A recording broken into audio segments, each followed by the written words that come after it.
Annappa trailer అయితే release అయింది 13 కానీ పోస్ట్ పోన్ చేసి 14 కి అయితే వచ్చేసింది. ట్రైలర్ అయితే ఓకే బాగుంది. కాకపోతే ట్రైలర్ లో ఒక్క వావ్ మూమెంట్ కూడా ట్రైలర్ ని ఆ గ్లిమ్స్ ని ఆ టీజర్ ని కంపేర్ చేస్తే మాత్రం ట్రైలర్ లో విఎఫ్ఎక్స్ మాత్రం చాలా వరకు అయితే చేంజెస్ చేశారు. చాలా బాగుంది ట్రైలర్ లో, పాతదాని లెక్క చాలా బెస్ట్ ఇదైతే. కాకపోతే కొంతమంది క్యారెక్టరైజేషన్ ఎక్స్ట్రాఫ్లీ మోహన్ లాల్ క్యారెక్టరైజేషన్ అయితే కొంచెం బుడబుక్కలోని క్యారెక్టర్ లాగా కనిపించింది. ఆయన క్యారెక్టర్ అయితే అంత ఎక్కలే, ఆయన క్యారెక్టర్ ఆయన కాస్ట్యూమ్ వల్ల డిజైన్ వల్ల అంత ఎక్కలే నాకైతే క్యారెక్టర్. ఒకటి ఏంటంటే విష్ణు అన్న చిన్నప్పటి క్యారెక్టరైజేషన్ అతని కొడుకు యాక్టింగ్ అయితే కొంచెం పర్లేదు కానీ కాకపోతే డబ్బింగ్ కొంచెం ఇంగ్లీష్ లో రాగానే కొంచెం డబ్బింగ్ వల్ల గమ్జింగ్ అయ్యి అంత ఇంపాక్ట్ చూపించలేదు. వాయిస్ వేరే వాయిస్ తో డబ్బింగ్ చేపిస్తే మంచిగా అనిపిస్తుంది. ప్రభాస్ అన్న ఎంట్రీ వచ్చేటప్పుడు బీజిఎం అంతా ఓకే గానీ ప్రభాస్ అన్న క్యారెక్టరైజేషన్ మొత్తం గ్రీన్ మ్యాట్ లో తీసినట్టే ఇంపాక్ట్ మొత్తం అట్నే అనిపిస్తుంది. మనకు ఫీలింగ్ నేచర్ ఫీలింగ్ అయితే రావట్లేదు, మొత్తం గ్రీన్ మ్యాట్ లో తీసినట్టే అనిపిస్తుంది ప్రభాస్ అన్నది. కొంచెం అదొకటి చేంజ్ చేసుకుంటే ప్రభాస్ అన్న స్క్రీన్ ప్లే వచ్చేటప్పుడు స్క్రీన్ మీద మంచిగా కనపడితే మాత్రం బొమ్మ మాత్రం బ్లాక్ బస్ట్. అక్కడక్కడ కొన్ని సీన్లు మాత్రం గ్రీన్ మ్యాట్ లో తీసినట్టే కనబడుతుంది. కొంచెం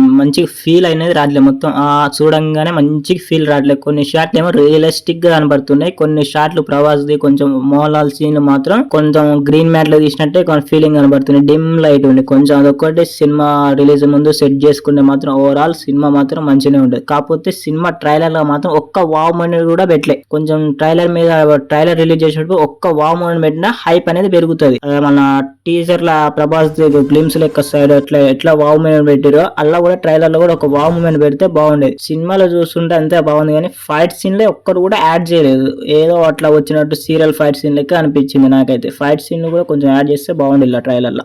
కొంచెం ఈ మూల డమురుకం షేడ్స్ కూడా కొడుతున్నాయి. డమురుకం మూవీ నాగార్జున ఉంది, ఆ సినిమాకు ఉన్న షేడ్ కూడా కనబడుతున్నాయి. శివుడు వాడు రుద్ర అనగానే ప్రభాస్ వెళ్తుంటారు కదా, కొంచెం నాకు ఆ సీన్ ఏమంటే ఆ సినిమా తాట్లకు వచ్చేసింది. ఇంకోటి హీరోయిన్ వచ్చినప్పుడు హీరోయిన్ కి మధ్య హీరోకి మధ్య కన్వర్జేషన్ ఉంది చూడు, ఆ టైంలో నాకు ప్రభాస్ ది ఆ శివుడు లింగం కోసం పైకి ఎక్కుతున్నా, నేను శివలింగం ఎక్కి పైకి వచ్చినా అంటాడు చూడు ప్రభాస్. హీరోని నమ్మదు తమన్నా, అచ్చం కొంచెం ఆ టైప్ లో కొట్టింది ఆ సీన్స్ రెండు. మిగతాదంతా కొంచెం ఓకే. ఇలా రిలీజ్ చేసారు కానీ గ్లిమ్స్ టీజర్ లెక్కనే కొడుతుంది సేమ్. అలా ఏం చూపించారు ఇలా కూడా అదే చూపించారు. వావ్ మూమెంట్ డైలాగ్ కొంచెం ఒకటి ఫేమస్ అయిన డైలాగ్ ఒక్కటి కూడా వదిలేదు. ఈ ట్రైలర్ విఎఫ్ఎక్స్ మొత్తం చేంజ్ చేసినాం, ఒకసారి మంచిగా ఉందా లేదా ఒపీనియన్ తీసుకోవడానికి ట్రైలర్ వదిలినట్టుంది కానీ ట్రైలర్ దాంతో హైప్ తీసుకోవడం కోసం అయితే వదిలినట్టు అయితే లేదు trailer. Maybe second trailer cinema వచ్చేదాకా సెకండ్ ట్రైలర్ వదిలితే దాంట్లో కొన్ని డైలాగ్లు ఫేమస్ అయితే సినిమా మీద హైప్ పెరుగుతుంది. ఆ సెకండ్ ట్రైలర్ లేకుండా ఇట్లా మూవీ రిలీజ్ చేస్తే మాత్రం సినిమాలో కూడా డైలాగ్ లేకపోతే డొల్లాస్. Please like and subscribe.